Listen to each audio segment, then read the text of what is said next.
Okay, we're going to start off with suicides. How successful your suicides are supposedly going to depend on how big your space is, but figure something out.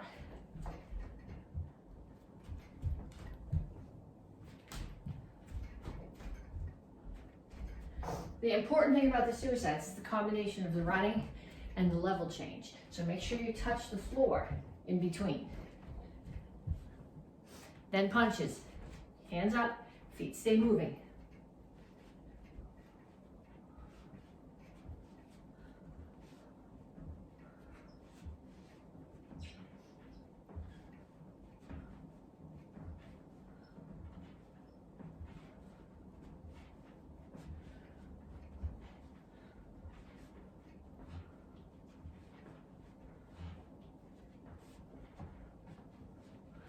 Next one is jumping jacks. Okay, there's all sorts of options for jacks. You can do this. When I do this, the cabinet behind me, everything shakes. So you can step out, you can jump 1 foot, you can do squats. For me, step out and squat is good in the house because I'm not shaking the stuff on the cabinet behind me. I'm always afraid that something is gonna just walk itself right off the cabinet. And then I'll have to stop and pick up glass. And knees. Make sure the standing knee stays bent.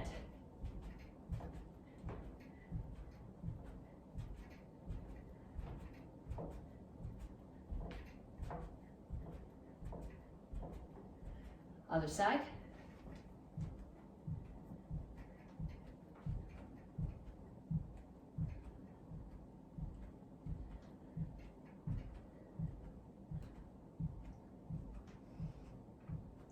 Skaters.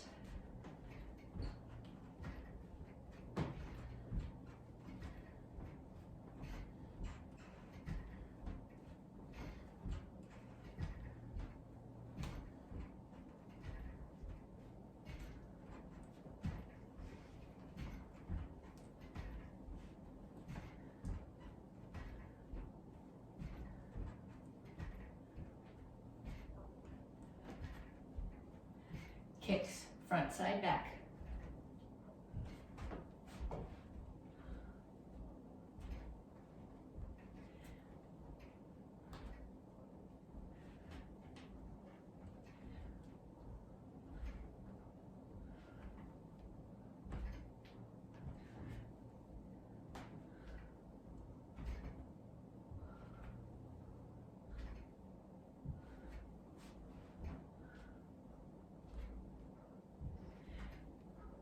Okay, check your pulse.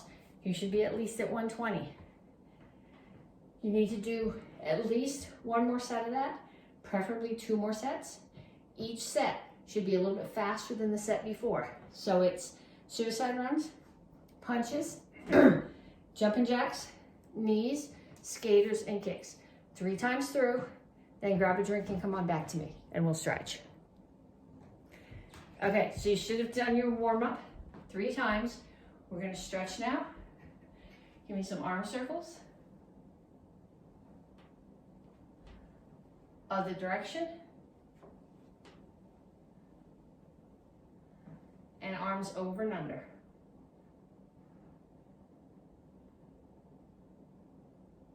Pull 1 across. When you do this, people tend to bring the shoulder way up, drop it down, and then pull across. Then you're stretching here rather than here. Then take your hand, push it down to the center of your back.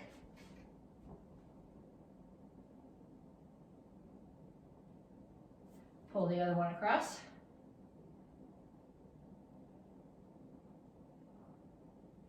And push it back. Okay, then you're going to come down in child's pose, which it looks like a rest. It technically can be a rest between, say, push-ups or something. But you're not just hanging out. You're actually pushing your butt back as far as it'll go, reaching your hands as far forward as they'll go, and pushing your chest down toward the floor.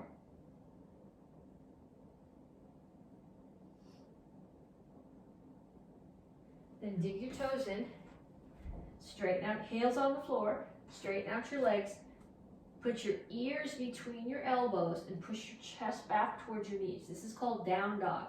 You should feel this all the way down the back of your legs and between your shoulder blades.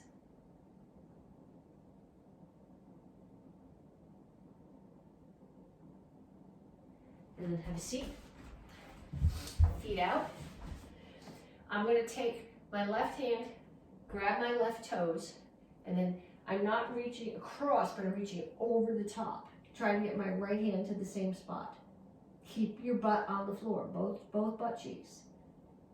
If you come up over like this, you're losing the stretch. Other side.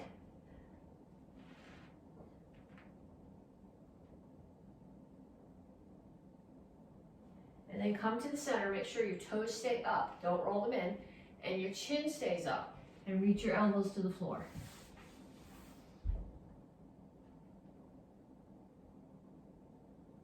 And then bring your feet in closer. Keep your elbows on the floor.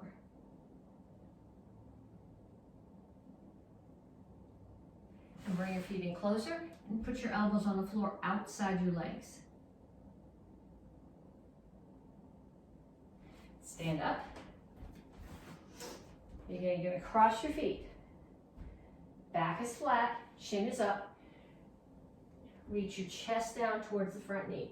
This stretches your hamstring, particularly the one in the back leg.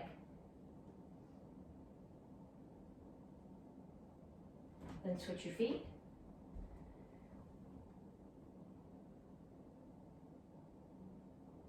And up. Okay, I'm going to show you 3 exercises and then explain to you what I want you to do with them. So the first one is a push-up and a reach to a side plank.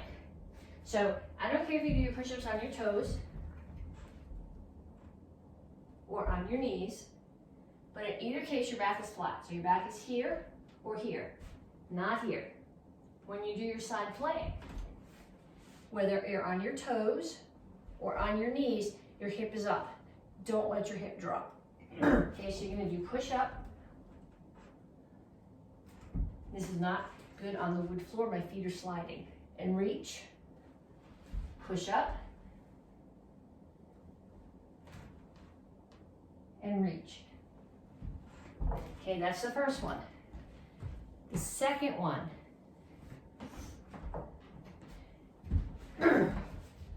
is feet are flat on the floor, knees are up. I'm going to come down, just tag my shoulder blades to the floor. My head's not going to touch. Then I'm going to come up. I'm not coming up all the way to sitting. I'm only coming to 45, and I'm going to rotate. So I'm working my obliques. Punch, punch. Tag my shoulder blades. Punch, punch. Okay, and the last one, you guys know how to do a lunge. You step back far enough that you have a 90-degree angle here. So what you're going to do is you're going to step back, lunge. I'm going to turn sideways, okay? I'm going to step back, lunge, knee. Other side, lunge, knee. Step back, lunge, knee. Step back, lunge, knee. Okay, stuff you're doing on both sides. So you push up and reach, that's 1. Push up and reach on the other side, that's 2. Same thing with the lunge knee. Turn one way, lunge, knee, that's 1, other side is 2. So what I want you to do, push up, reach, sit up, punch, lunge, knee. 10 of each, at least 2 times through, and then come on back to me and we'll move on to curriculum. Okay, so this month we're working accuracy for your strike, and the mental lesson, which is actually a physical lesson in addition, is fitness. So we're going to take a kick and break it apart a little bit, and then we're going to put it into a drill for fitness. So we're starting off here with a roundhouse kick, and I put a chair here, and I'm using the back of the chair as my target. So I'm going to hit the top of my foot, where my shoelaces are, to that back of the chair. Make sure your standing foot is turned away. 1, 2, 3, 4, 5. If you have a heavy bag in the house, feel free to kick it hard. I just as soon not send my kitchen chair flying through my camera and my microwave. Same thing on the other side. 1, 2, 3, 4, 5. Okay, then what I want you to do, the couple of things I want you to do with this. First one, you're gonna start off and you're gonna do jumping jacks. So you're gonna go 1, 2, 3, 4, 5. 1, 2, 3, 4, 5. 1, 2, 3, 4, 5. 1, 2, 3, 4, 5. Okay, 5 times on each side. 5 jumping jacks, 5 roundhouse kicks. Stop the video and do it. Okay, then when you come back to me, you need a partner. Your partner should have 2 things. They should have the first one, either a focus pad or a small pillow.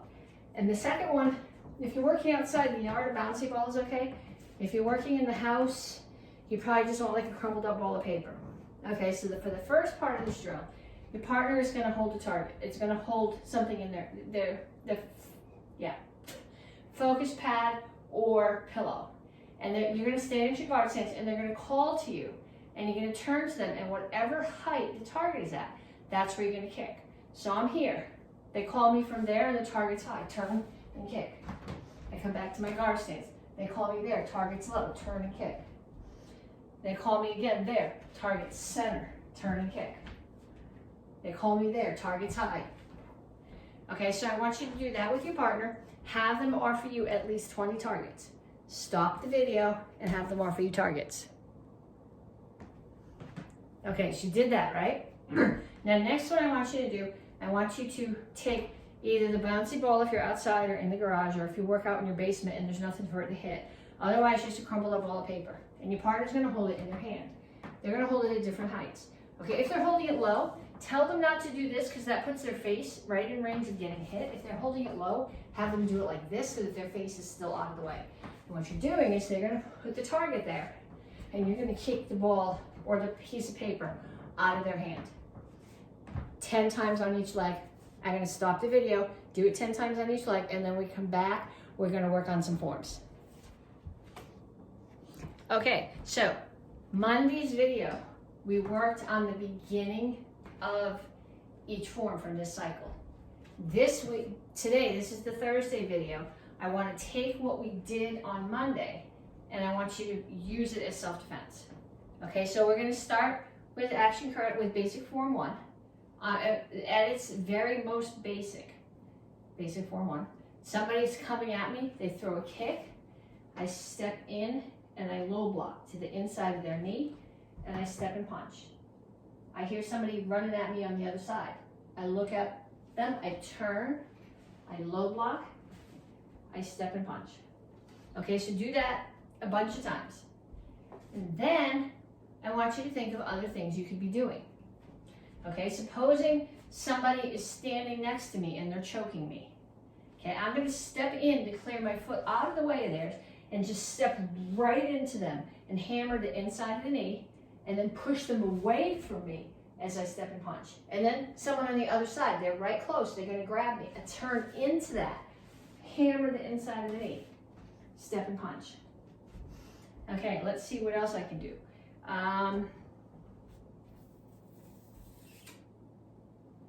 They're going to try to come at me with the knee.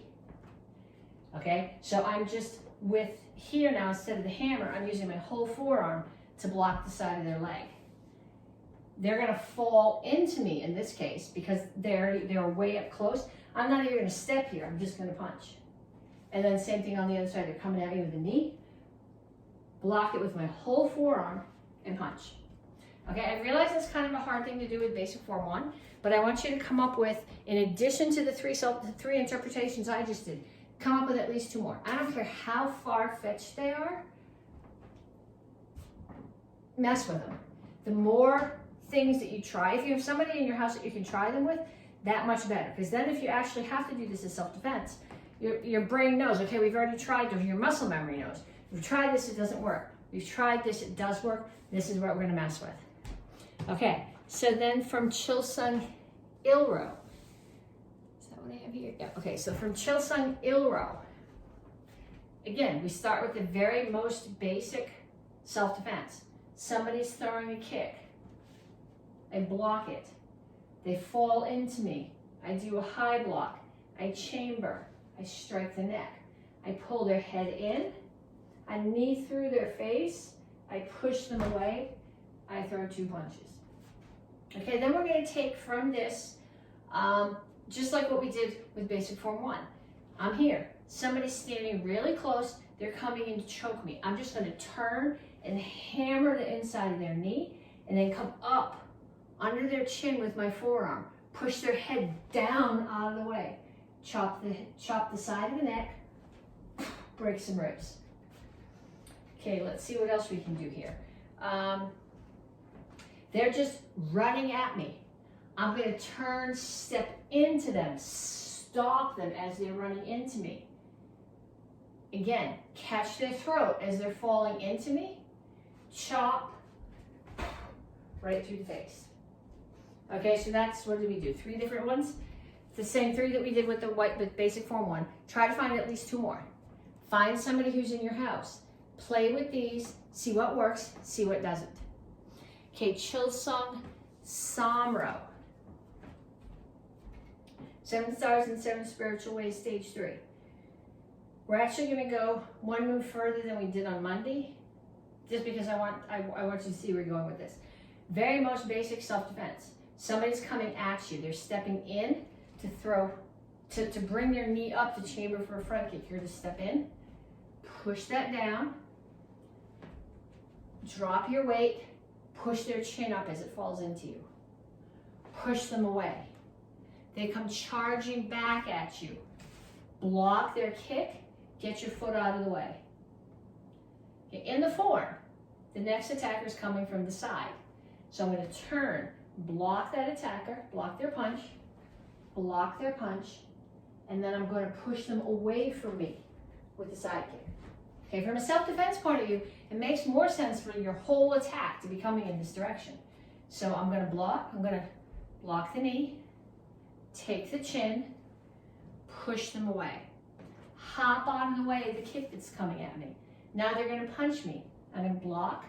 They're going to punch again. I'm going to block. They're right there close to me. And I'm going to throw a back leg side kick. And you're going, oh, this is too confusing. It's not, the form goes one way and the self-defense goes the other way. Yeah, that's how it goes, okay?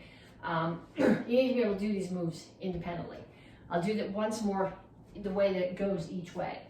Let's see, let's come up with some other interpretations. This one really does want to be a knee, but this one, rather than pushing up, I could be pushing away. Sorry, push down, push away. They're coming back at me, push again, and didn't get them away far enough, turn here, or step further away. Block, block, side kick. Okay, grab a partner, practice that. Get somebody in your house to do that with you. Makes a lot more sense when you've got someone doing it with you. Dans, 1st degree form, Rohai. The first move, like Basadai, like Gunsengun, like Sipsu, is just setting your stance. It's a breathing exercise. So we start here. First attacker's coming from there. They throw a punch, I block. Second attacker's coming from the other side. They're throwing a kick, I block. Now we're assuming that I hit them hard enough that I don't have to worry about those 2 people anymore. Now there's somebody coming running at me here. I'm stepping away from them to make distance and grabbing their head.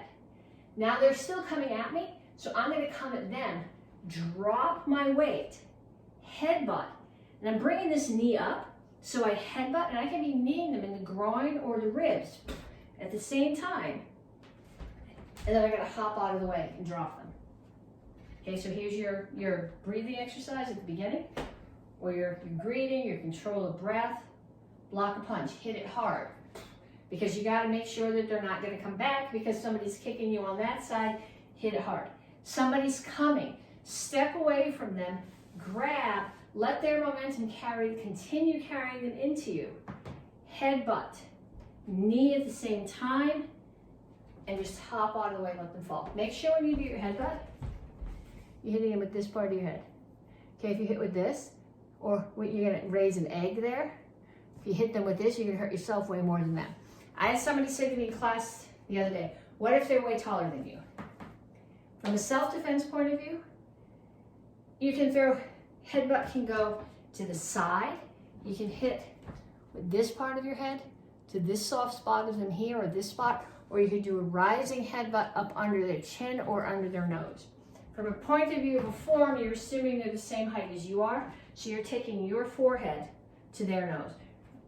If you have somebody in your house who's a lot bigger than you or a lot smaller than you, practice figuring out where the hard parts of your head, so this, or not this soft spot, but the part above it, where that would hit on somebody else. You want to be hitting the hard part of your head onto something soft or breakable like their nose. Okay, so that's row high. Second and third degree black belts, Seishan. The form is, I really like this form because I like how it shows the stance transitions. Okay, but a couple of things I want you to think about here. From a self-defense point of view, you gotta go a lot faster. From a self-defense point of view, I could block here, grab their arm, pull it in and punch. Okay, block, grab the hand here, pull it in and punch. Okay, so go forward and back a bunch of times, and each time think of a different way to grab them and pull them in. Okay, then I want everybody to come back and we're gonna do the very beginning of action karate form 8. You're like, I don't need to know action karate form 8. Well, some of you do need to know action karate form 8. Some of you already know action karate form 8. And some of you have kids in the program, and if you don't know the kids' forms and they say, Mom, watch me practice, or Dad, watch me practice my form, you can go, wow, that was a really loud key out. But if you don't know the form, you can't give them any constructive criticism. So we're all gonna work on this. So we start here, action karate form 8. Someone is choking me. Hands come up, they come here, my right foot steps back. So I broke the choke. Person who choked me grabs my hand. I pull it away, motion defense. Side kick them. Land in Soko Rip Chassi. Well, actually, land in Chungal Chassi facing that wall. Turn, hammer with my right hand, hammer with my left hand. So we're going to come back here. 1, 2, 3, 4, 5. And one more time. 1, 2, 3, 4, 5. Okay, so I want you to practice that. Practice them over and over. Get somebody in your house to practice them with you. Have somebody in your house attack you so you can see how they work as self-defenses. Okay, intermediate weapon. In kids' world, this is green belts. So if you're a red belt kid, you're reviewing this. In Tang Soo world, this is green belts and 3-stripe brown belts. Okay, so you just should have done the beginner where we started here and back and to your shoulder and forward and to your hip. Now we're going to do it with both hands. So you're going to start here and you're going to do backward spins and bring them up to your shoulder. I want to make sure you don't hit the ceiling fan. And then forward spins and bring them down to your knees. Backwards to your shoulders, forward to your knees. If you got that, I have a challenge for you. Okay, so you're going to start here. You're going to do backwards higher. Instead of down here, you do them up here and pull them to your shoulders. Then you're going to go forward and just pull them here. So backwards, shoulders, frontwards, there. Okay, I want you guys to practice that. Okay, 2 chucks. You guys should know how to do figure 8s. Okay, so I'm going to mess with you a little bit. You know how to do figure 8, learn this when you were a beginner. Okay, so what you're going to do now, you're going to do figure 8 with both hands. We're going to do it 2 different ways. The first time, you're going to have both hands coming. So close your chucks, put them in your hands, and you're going to come in, out, in, out, in, out. So you're going, both going in and out. Okay, then the other one I want you to practice is they're both going to go, this is my left, it's probably your right, but I'm going to go left, right, left, right. Okay, so I want you to practice both of those. 1, 2, 3, 4, catch. 1, 2, 3, 4, catch. 1, 2, 3, 4, catch. 1, 2, 3, 4, catch. And don't get messed up going back and forth between the two. Okay, so we're back to commas, red belt weapon, advanced class, and we're gonna practice some side chops. So I'm gonna start here. Hands are always gonna start here. I'm gonna chop. So when I do a chop, just as if I was doing a chop open hand. If I was doing a chop open hand, I would come here, this hand would chop, and this one would come back to chambers. So I'm gonna do the same thing with my commas. They start here, this one chops, this one chambers, then I'm gonna turn and drop. So I'm gonna do the same thing. I'm gonna come here, chop. Think about taking somebody in the side of the neck, then grabbing their ear or their lip or their collarbone and rip. So 1, 2, 3, 4. And then last week we worked on the spin. So we're gonna add the spin to that. I'm gonna come here and chop, turn it, spin. The one that's gonna be striking is on the top. Chop, cut, spin. Chop, cut, spin. Chop, cut, spin. And I want you to practice that till you can do it consistently.